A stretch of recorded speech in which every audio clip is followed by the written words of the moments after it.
આપ જેમ જાણો છો એમ 335 કરતાં વધારે ખાતાઓ ફ્રીઝ કરવામાં આવ્યા. કોઈ પણ ખાતાની ડિટેલ જે છે એ પર્સનલ ડિટેલ છે, એ વ્યક્તિગત ડિટેલ છે, એ કંઈ માર્કેટમાં મળતી નથી.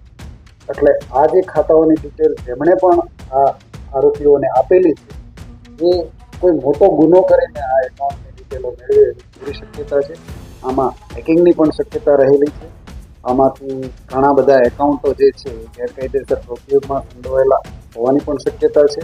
અને આખા જ બનાવની ઇન્ટરનેશનલ રેમિફિકેશન પણ હોય એવી પૂરી શક્યતા જણાતા આ બાબતે અમારા દ્વારા માનનીય સાહેબને બ્રીફ કરવામાં આવેલા અને એમને આ ગુનાની ગંભીરતા જોતા એમણે આ જે તપાસ છે એમાં આંતરરાષ્ટ્રીય કનેક્શન્સ હોવાની સંભાવના જોતા અને બીજી ગંભીર પ્રકારની જેમ મેં આપને જણાવ્યું એમ હેકિંગની પણ શક્યતા જણાતા આ પ્રકારની તપાસ ગુજરાતમાં એટીએસ